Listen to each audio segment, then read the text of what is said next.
Hey everybody, it's me Jill and welcome to Jill Informed. This is the recap of The Real Housewives of Orange County, Season 14, Episode 2, Not So Happy Housewarming. I am so sorry that this is coming out late, you guys. As some of you know by now, I have tonsillitis. I am on a Z-Pack right now, yay, and feeling much better, but for a couple of days there, I was in like no man's land in terms of pain. I don't think I have ever had a sore throat that hurt that much in my life. But I couldn't talk. I didn't even want to open my mouth. And I know this is after episode 3 even aired, but I didn't let myself watch episode 3 yet because I didn't want to get the two episodes confused in my head while I was recapping. So I want to just get this recap out and then I'm going to go watch episode 3. I might have to keep sipping my water a little bit. Oh, you guys, let me just say this. Side note, this is the most housewife thing I have ever done.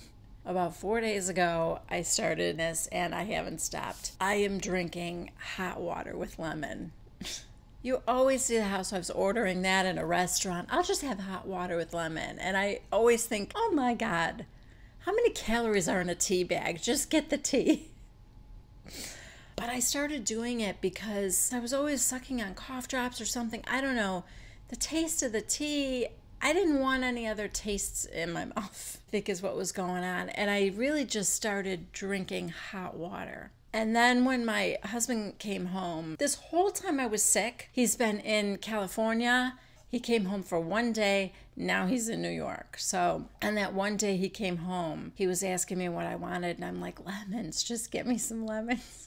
So I have been cutting up lemons and I don't know if you can see, putting them in my hot water. And it's so good. I actually think I might still do this on the regular after I feel better. I don't know. Maybe not. Maybe it's the medicine talking, but it's definitely soothing. Okay, now that all the casual viewers have gone away because they're probably thinking, I thought this was going to be a Housewives recap, not some lady talking about her health issues. I have kind of just a little tidbit to tell you guys, but I'm going to wait until the end of the video because I kind of just want it to be between me and you guys who like subscribe, watch me, are interested in me, and stick around to the end. I'm not even sure I want to say anything out loud, but I do kind of want to tell you guys. So that'll be at the end, and you know, we'll lose more people by then. Okay, finally, let's get started. Even though this was the second episode, this was the first time we got to see the new taglines. And we start with Shannon's. The tables have turned, and this time, I'm dancing on them. Tamra. These days, faith, family, and fitness are the only F's I give. Gina. Oh, poor Gina. I've made mistakes in Orange County, but I'll fix them in a New York minute. Will you, though?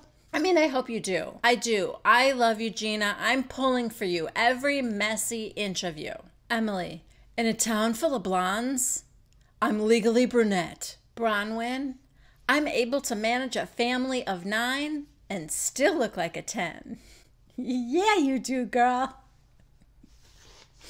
I still love her. She's my new Denise. I hope it sticks. It did with Denise. I can tell you, next year, I bet you Denise is going to get a little dirty for me, but I don't know if I'm going to like that or not. I might be okay with it. And finally, Kelly. If you don't want me to cross the line, don't draw one. First scene is Tamra and Eddie in the car. Tamra says Kelly and Vicky both want to see the house, so I think I'm just going to do this like all at once. Just have everybody over, maybe invite some neighbors, get to know them. Eddie goes, oh, I wouldn't invite the neighbors with this group of women. I mean, we have to live with those people. Then we cut over to Shannon, and Sophie is getting ready for her winter formal. The hair and makeup team is there. Sophie makes a point of telling her it is not her boyfriend. Then we cut over to Kelly and Jolie, and they are playing tennis. I guess they're having a lesson. When the lesson's over, they sit down on a bench to talk. Kelly said, so, you know, Dr. Reagan and I were talking because, you know, he already has a skincare line about coming out with a line for teens. And we want you to be the face of it. Side note, does anybody else think it's a little weird that she calls him Dr. Reagan to her daughter? I mean, it's her boyfriend. I can't see bringing a boyfriend home and to my daughter calling him, this is Mr. Smith, or constantly referring to him as Mr. Smith or Dr. Smith or whatever. So anyway, Jolie says, well, what does that mean, being the face of it? Well, you know, like you promote it on social media. And Jolie said, I don't want to do that. I'm private. So like her Instagram account is private. And she said, I did that because people are calling you a cokehead. Kelly's like, I've never done coke. That's because Vicky said it. So then Jolie shows her this really nasty DM that she got from somebody. And I'm telling you right now, this better not have been an adult that sent this to her because it's disgusting. It was like, oh, I feel so sorry for you. Your mother is a drug addict and she does cocaine, and how can you stand having her for a month? It was really ugly. And Jolie said, that's why I don't want to do this for a skincare line. And Kelly like hugged her and she told her she was sorry and everything. But you know what? If somebody sent my daughter a DM like that, I'd quit. I'd quit the show. It would kill me. And I couldn't stand that something I was doing, putting myself in the public eye, was having that kind of blowback on my daughter. She's 12 years old. And shame on people for doing stuff like that. Like I said, I seriously hope it wasn't an adult. Anyway, we're cutting back to Shannon's house and Sophie comes out in her dress. Shannon is dying because it's so short. And I mean, you know, it is short. It's cute, but it's super short. She says, God gave me nice long legs. I want to show them off. And Shannon goes, yeah, God also gave you a nice vagina, but we don't all need to see that. I will say this, she is such a pretty girl. Okay, now we check in with Emily, who is holding down the fort at home, of course, as usual. And she has a personal chef there and his wife, and they are preparing a meal for a birthday party that she's having that night for her mother-in-law and her father-in-law, Harry and Larry. Their birthdays are just a couple days apart, so Emily has planned this dinner party for them. Not a big thing, just family. Shane's sister Shireen is coming over and just the kids and one of her friends. Emily's telling the chef, okay, Shane might be home for dinner tonight. I told him there's gonna be a meal here for you. If it took me having a meal planned for my husband for him to come home from work, we might only see each other a couple times a month. Good thing he works from home most of the time. In the confessional, Emily said, Shane and I have been married for 10 years, and, you know, there's ups and downs. It's just a little bit of a bumpy patch right now. He's studying for the bar exam, so we've had, like, zero communication. Why? I don't think the one is the excuse for the other. You can still have communication, even if he needs a lot of time to study. She's like, we have high highs and low lows. High highs? Has anybody ever seen a high high with Shane and Emily? Certainly not one that's been filmed by Bravo. Okay, now Perry and Larry arrive. I adore these two so much, but Perry, I feel like Perry's closet at home is filled with evening gowns. I don't know what kind of life she has led in the past or continues to lead, maybe, I don't know. But there is never an occasion that does not call for a ball gown, even if it is just going across the street to your daughter-in-law's for dinner. And I love it. I will take somebody who overdresses as opposed to somebody who underdresses any day of the week. Everybody underdresses. I underdress constantly. Shireen shows up, and I like her too. Honestly, Shane is the only one of that entire family I don't understand. He is like the one of these things doesn't belong here thing. I don't know what his deal is. I don't know why he is the way he is, but I don't think he's like anybody else in his family. So everybody sits down to eat, and like I said, one of Emily's friends is there too. I think they said her name was Jody, but don't hold me to that. They're sitting down to eat. Emily announces to everyone, so Shane might show up. I hope. I invited him. This is Shane's house. It's his mom and dad's birthday. Emily has to invite him to this thing? Also, I don't think I knew this before, but Shireen has also passed the bar exam. All of them are kind of making excuses for Shane. Well, you know, he's studying, he's got to study, so yeah, they all understand. She was talking about the story of like they were going to go out to dinner to celebrate, and she said, but what if I don't pass? And he said, well, if you don't pass, we're probably still going to be hungry and we'll still go out to eat. And I thought that was so sweet. How could I love this family so much and have the feelings I have about Shane? Was he raised by somebody else? I don't know. I want to stop worrying about it. I will say this one little thing. I think that Perry might be pressuring him, and maybe Emily. I don't know. Either Emily is pressured by Perry or Perry is pressured by Emily. I'm not sure, but I gotta think it doesn't help that his wife and his sister have both passed the bar in California, and he's tried twice now and failed, and, you know, is trying again. So that's got to be a lot of pressure. I understand that. I also think taking regular breaks from the studying is probably good for you. So I don't understand why you couldn't leave the library for an hour, kiss your mom and dad happy birthday, have a piece of freaking cake, and go back to the library, dude. The break would probably be good for your mind a little bit. Anyway, I can't tell if Emily tried to FaceTime Shane or if one of the kids did it. I think her daughter brought her phone to her, and I don't know if she had FaceTimed Daddy or was trying to, or if Emily did it while she was sitting there. But I could see Shireen looking over like, what's going on there? Because she must have seen a look on Emily's face or something, because he didn't answer it. And she kind of just put her phone down. Maybe she looked dejected, or I'm not sure, but Shireen said, well, who are you calling? And Emily's like, oh, just FaceTiming Shane, but he didn't answer. Like, she's making light of it, and Shireen goes, oh, yeah, I mean, you can't FaceTime in the library, which is true. But you know what you could do? You could text her back and say, hey, sorry I couldn't answer that. Give me a second to step outside, and I'll FaceTime you back. How about that? So anyway, Emily gets up to go in the other room and get the cake and the candles. She left her phone behind, and her phone rings. It's Shane, and Jody answers it. Oh, hey, it's me. I'm going to get Emily. So she goes to give Emily the phone. Now, wait, did he call Jody's phone or did he call Emily's phone? Because she answered it and she said, hey, it's me. He must have called her. Oh, I bet she called him. This just occurred to me right now. I bet Jody texted Shane like, they're filming right now and you better answer, or Emily's trying to reach you. Are you okay at least? Something. I don't know. So he calls Jody back. If you guys know like what happened in this scene and have it all figured out, let me know in the comments. Anyway, she gives the phone to Emily, and he said he was so happy to take a little break just to hear his wife's voice, and he's sorry he has to miss the birthday party, but that he loves her for taking care of his parents so well and making sure that they're celebrated when he can't be there to do it. Just kidding. He's ranting about how he's getting hounded by everyone. That's why I think maybe Jody called him too. Maybe even Shireen, I don't know. Because who's everybody? Yeah, he thinks it's bordering on harassment.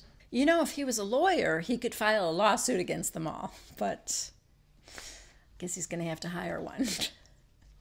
Anyway, he said, no one respects the fact that I said no. All right. Oh, God. I hate when I do this, but there are moments when I'm on his side. If he said no and gave his reasons why I can't do this tonight, I'll celebrate another time or whatever, and yet they're still trying to get him to do it, that would be annoying. And that would feel like nobody is hearing me when I say no. So I don't know. I usually like there to be a little bit more information on both sides before I weigh in on something. So for like that, just that one little point, I think I would give him. Anyway, Emily doesn't really answer that. She just kind of stays quiet. And he said, so I'm just supposed to call and say, hi, how's it going? Emily goes, okay, Shane, forget it. And he goes, fine, bye. The answer is yes. When you're gone for hours and hours without seeing your young children and your wife, you are supposed to call home every once in a while and say, hi, how you doing? So when you're at the library and you get up to take a break, stretch your legs, pee, grab a little bite to eat, whatever. You must be taking certain break times during the day. That's the time that there should be a little quick check-in home. So he hangs up. Emily is clearly upset. She's putting candles in the cake and everything. But the thing that just killed me, just a knife in the heart, was one of her sons was standing there when she hung up the phone, and he said, Daddy's not coming. That killed me. Anyway, okay, next we check in with Bronwyn. And this is the first time we get to see her mom, Dr. Deb. Quick question. Are Bronwyn and Lydia cousins? Because I'm pretty sure their moms are sisters. Dr. Deb is a sheer delight. She's got colorful dreads. She's got these MC Hammer pants. She's got this big necklace that says Medicine Woman. I mean, listen, it's a lot to take in visually, but I say take your time and savor all that is Dr. Deb. She is a gift. We get a little of her backstory. She was in a rock band, and then she went to med school. She graduated from UCLA, top of her class. She went into family practice then for a long time, and then she went to Burning Man, which apparently changed her life. Yeah. Now she talks to angels. She's into this homeopathic, like holistic medicine. And yeah, she's a trip. But anyway, she is there to babysit her grandchildren while Bronwyn and Sean have a little grown-up time for Valentine's Day. Before she leaves, Bronwyn's like, okay, you good? You got everything now? When's their bedtime? Her mom goes, 10 o'clock? Bronwyn's like, that's not even a little bit close. Bronwyn tells us that she grew up living in different relatives' houses all the time because, you know, her mom was busy and putting herself through medical school and all that. I mean, she wasn't studying for the bar, but I'm sure she was busy. That's one of the reasons why Bronwyn wanted to be a stay-at-home mom. She just kind of wanted that stability for her kids that she didn't have growing up. Okay, over at Gina's, Kelly comes over to visit Gina and see her new place. And good God, woman, get your look figured out. Because now she's in like a big fuzzy sweater and jeans and a felt hat. I can tell you this, I have never just worn a hat around the house. Like, ever. I have never woken up in the morning and said, okay, I have nowhere to go today, so I'm just going to throw on jeans, a sweater, and a hat. Let's just go with that. Jeans, sweater, and a hat. Anyway, Gina has a date with someone, and Kelly's like, oh, let me see a picture of him. So she shows him, and she's like, he's cute. Of course, I don't trust Kelly's judgment in men. So anyway, I guess he's in the picture with someone else, and Kelly goes, is that his girlfriend? And Gina goes, that's his daughter. They both start laughing, and she goes, well, it is Orange County. So Kelly is helping her pick out an outfit. I don't think we got to see what she picked, but I am dying to see. You know how, like, with New York, a couple of the girls have really cool style. Like, I love Bethany's style a lot. And Tinsley, I think, is cute. Gina, we know right now, is clearly working through some things, so I don't trust her fashion style. And Kelly's hit or miss, so I'm not sure how that's gonna go. Anyway, she's telling Kelly about her date. He's 10 years older than me, and, like, you know, when we text, I use all these emojis. He doesn't use any emojis. Oh no, the horror of somebody who actually uses words. Then she says, and like, he used the word respite. I thought, oh my God, I don't think this is gonna work. Newsflash, neither do I. And not because he's 10 years older, because you don't even know the word respite. It's not an age difference, it's an intellectual difference that's gonna tear you guys apart. Kelly's answer is, I kind of like that. Try dating a 30-year-old that's a complete moron. And then, you guys, we get another delicious flashback to the Milkman reciting all the Mexican food that he loves. I like tacos and sour cream and refried beans, chili con carne, burritos, taquitos. Oh, a classic. Kelly asks if Matt is dating, and okay, this was weird. So Gina said, well, the sporadic times that I asked him, he said no. And Kelly said, has he ever asked you if you were dating? And she said, no, he hasn't. I think that says a lot. And you should just stop asking him if he's dating and move on. Don't worry about it. Okay, now we are at Bronwyn's condo. Yes, apparently she's got a little love shack in every city. No, not in every city, but when they lived in Miami, they had a little place to get away from the kids. And they called it the Love Shack. And so when they moved out to Orange County, she said, I just knew we had to do that again. So she's got a little condo. I don't know if the kids didn't even know about it. Anyway, she's getting it all ready for a little love fest with Sean. She's got little votive candles like lining the hallway and strewn rose petals. She's in like a red silk negligee. So Sean comes in and he's got roses. She's standing there like all sexy and she goes, how was your day, honey? And he said, well, it's about to get a lot better. So Bronwyn's got like a charcuterie tray and they're having some champagne and talking, and she's starting to tell him about the new housewives and the new ladies that she's met. She met Kelly and Gina, and she's like, I think you would like them. We see footage from a couple days earlier when she met Gina. That was like at a gym. Side note, we are also getting up close and personal with Bronwyn's side boob. Yes, kids, it is a real scene stealer. Let me just say that. She's reminding Sean about when he used to work so hard when the kids were little that her son used to call him bye-bye daddy. Yes, isn't that sad? And he said, yeah, well, you know what? Then I learned from that. That's not what I wanted. I wanted more time with my family. That wasn't how I wanted to live my life. So something could come up with Sean and Bronwyn, but right now, these two are just fine. I'm not even getting red flags yet.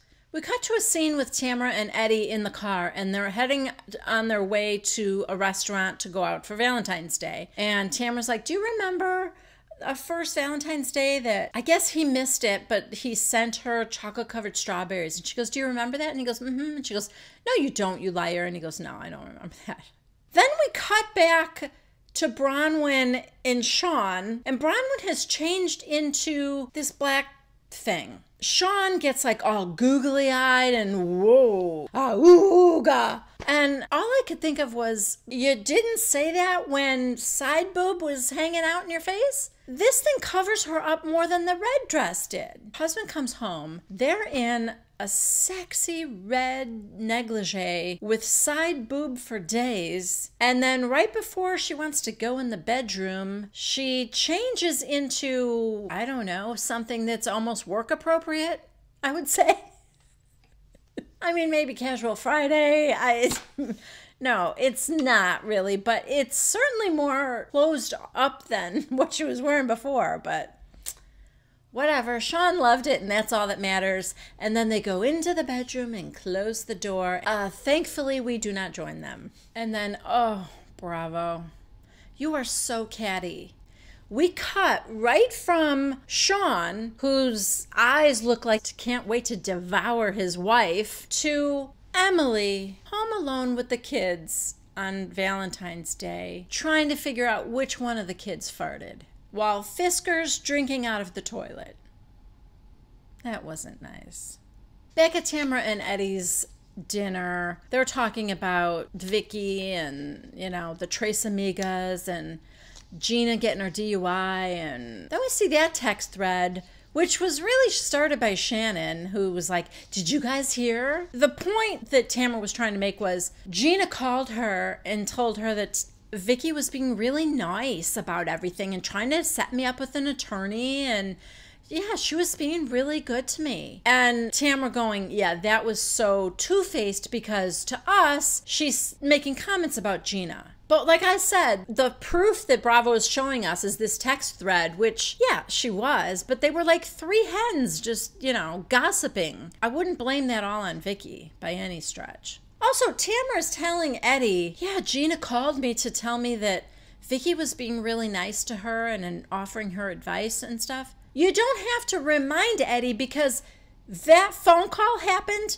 on the way to the restaurant you guys are sitting at right now. I was thinking something's weird about this flashback. Oh, yes, because they're in the car wearing exactly the same clothes they have on right now. That call was probably 30 minutes ago. It's so funny. Next, it is the day of Tamra's big barbecue housewarming party, and she's swiffering the steps, you know, like I'm sure she always does. And Ryan comes in. Why is Ryan invited to this? Doesn't he have friends of his own? Now we see Kelly and Shannon are riding over together, and Kelly's saying that she doesn't want to see Vicky there. We also see Gina and Emily are talking on the phone to each other. They're in separate cars, but they're both on their way also. And Bronwyn and Sean are leaving their house. They're heading there as well. Okay, so they all kind of show up, and Emily is trying to make nice with Shannon. But Shannon, you know, it takes her a long time to warm up. So Emily's like, oh, Shannon, you look great. Thank you. And Kelly goes, you look good, Emily. And Emily's like, oh, stop, I don't. But like, whatever happened here? And she's like kind of gesturing to Shannon's body. And Kelly goes, she stopped eating. And Shannon goes, no, I eat clean. And Kelly goes, and she walks. Haven't you seen her all the time on Instagram walking up a hill? This was so good. Emily goes, no, because she blocked me on Instagram. Oh, so busted. Shannon's like way of getting out of it is to act like she doesn't even understand what Instagram is. Oh, I don't even use the Instagram that much. You post it daily. So Bronwyn and Sean arrive, and they're kind of joking about, like, this is just so weird bringing a gift to somebody we've never even met before. Because Bronwyn hasn't even met Tamra yet. But of course it goes fine. Why? Because Bronwyn and Sean are both personable and friendly and normal. So Tamra starts showing a group of them around her house, giving them a little house tour. They go up into her bedroom. I really do love this house. It's very pretty. And then they come out of the bedroom and she goes, and so now this is the biggest decision I have in the morning, whether to go down that staircase or that staircase. Rich people and their problems, huh? Gotta love them. Meanwhile, Bronwyn and Shannon are getting to know each other a little better downstairs. Shannon's like, well, I got married late in life. I got married at 36, got pregnant on my honeymoon with Sophie, had her when I was 37, had the twins at 40 after a Def Leppard concert. Bronwyn's like, whoa, okay, that's kind of badass. No, it isn't. Don't encourage her.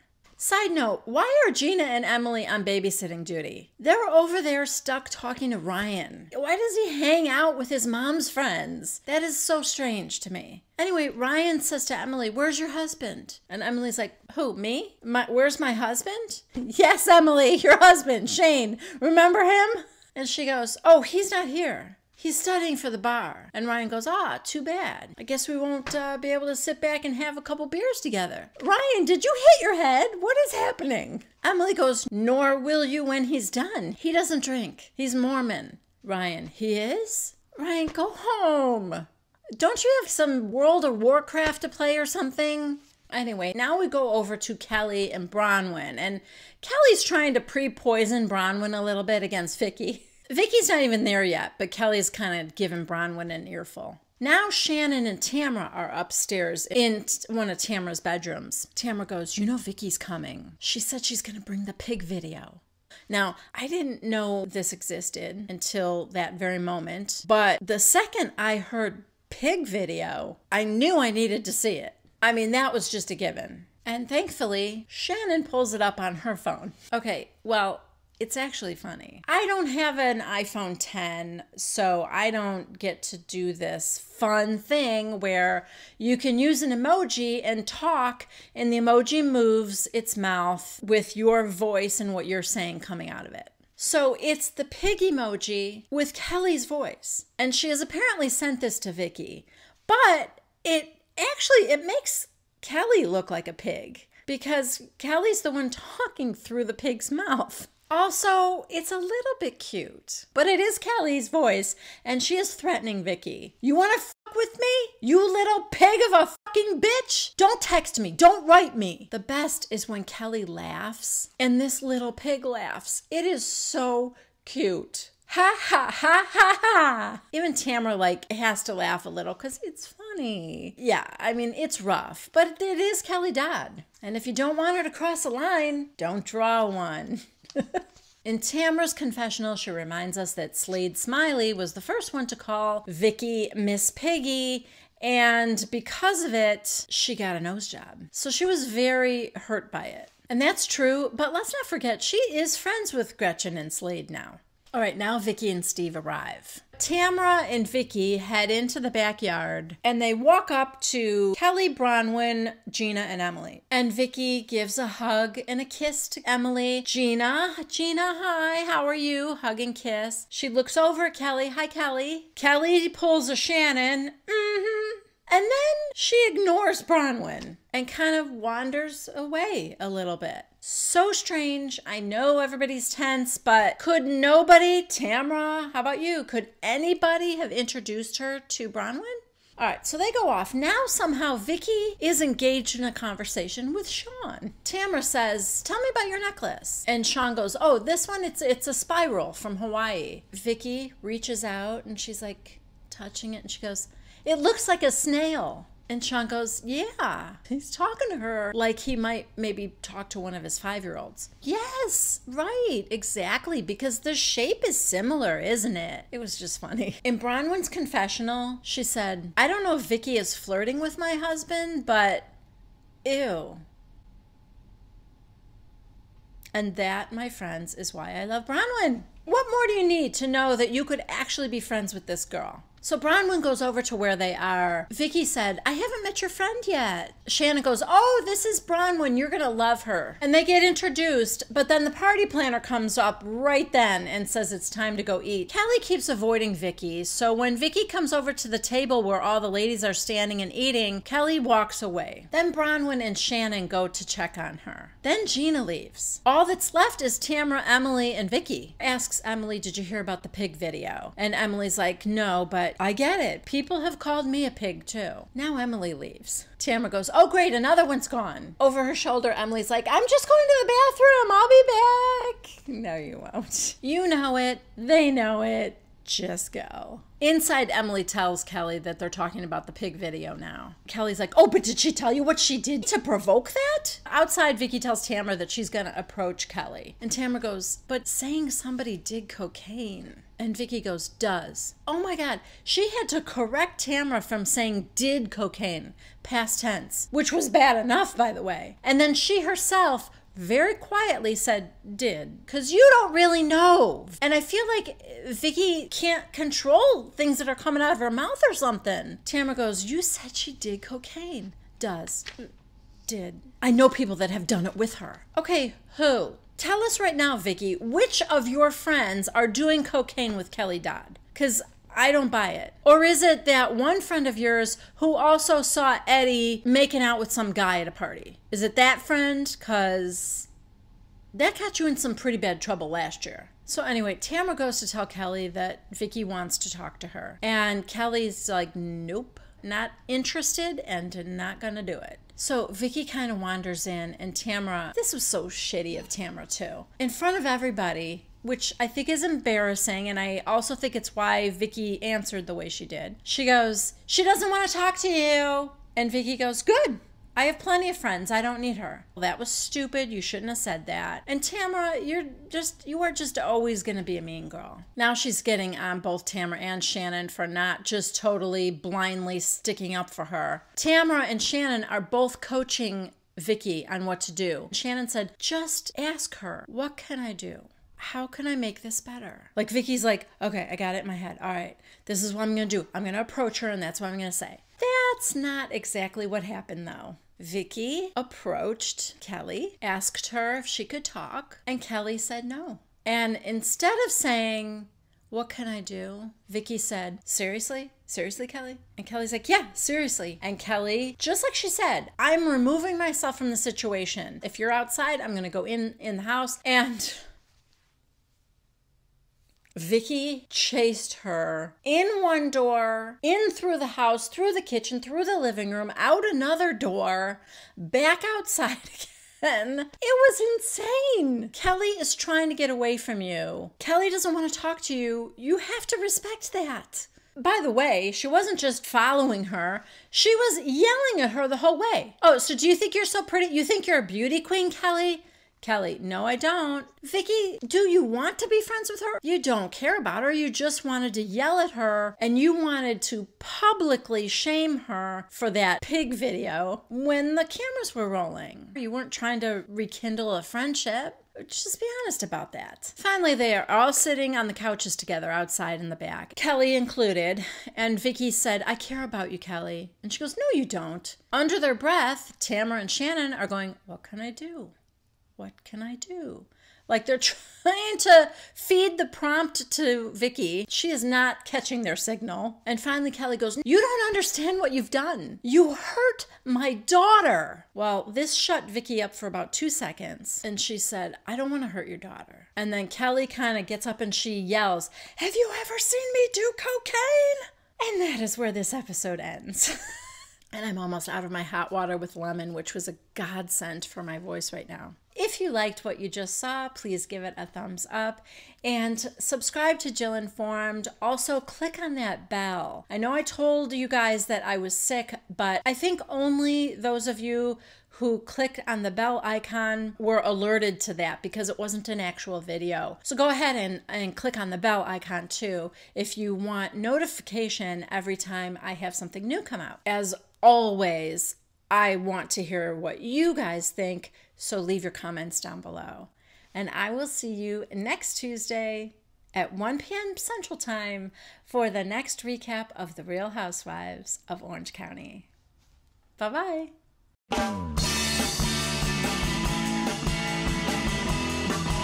Okay, so for those of you who are still here, you know that we were joking about Shane and would he subscribe again? Do you think he's going to subscribe again? And I made a joke wondering if he watched while I recapped other franchises like New York. And then most recently somebody asked, "Do you think he's watching?" And I said, "Are you kidding? He's studying for the bar. Of course not." Okay, wait. Let me go back for one quick second. I get a notification when I get a new subscriber. It comes to me like as an email, like it'll say, you know, Jane Smith has just subscribed. So that only happens if you have made your account public. In other words, you could have privacy settings that wouldn't allow me to even know that you subscribe to me or not. You subscribing to me helps my channel either way. So it doesn't matter to me. If you want some level of privacy there, I completely understand. That's up to you. It doesn't hurt me in any way. And so that's up to you. That's fine. So I don't know probably half of the people that are subscribed to me. I don't know who they are. And the other thing is, I don't know when you unsubscribe to me. I'm not alerted about that. You know, I'm still small enough. I don't even have 3,000 subscribers yet. So I'm still small enough that it's impactful. I check often enough and I can tell when even just a few people unsubscribe. I know my numbers are down, but I don't know who, and I would have to go through the list of people who are public to see what names aren't there anymore. But I don't know. I don't do that. It's too many at this point, and that sounds braggy, but whatever. So I don't know if Shane unsubscribed. I really don't, and I'm just not. I don't care that much, to be honest. Okay, but here's my news. Today is Wednesday. I got an alert yesterday that Shane's sister, Shireen, subscribed to Jill Informed. I don't know what to make of that. Either she, because he's busy studying for the bar. No, he can't still be studying for the bar, right? When was the show filmed? He has to have either passed it or not, but he can't still be studying. She is either taken over checking when he's mentioned on social media or something for him. I don't know. The fact that I could see her name tells me that she's, I mean, she made it public. She doesn't have any videos of her own. She's not a content creator on YouTube or anything like that. There's a picture of her. It's her. It's her name. It's not a common name. I think the only other time I heard of that name wasn't that the little girl on Game of Thrones? So I had to look at her up and see who it was, and yeah, it's Shane's sister. The other thing is, I like her. So I don't think she's doing it for herself, because I don't think I've ever said anything bad about her. Oh wait, shoot. Did I accuse her of being Shane's sister wife? Did I maybe do that at the beginning? It was more an indictment of Shane, not her. And I think I kind of always liked her, and I thought she was fun at the party with the girls last year. I love Shane's family, love them. So I don't know what to make of it. So anyway, I just had to share it with somebody, and I just wanted to share it with you guys because you've been with me through all this, and you know, and I feel like you guys would be just as excited as I am in a weird way. And yeah. So if you have any thoughts about it, leave a comment down below and let me know. What do you think? Should I be worried about that? Should I be flattered? Should I don't know. I don't know what to make of it. But anyway, I kept you guys long enough. That's it. I will see you next time. Bye-bye.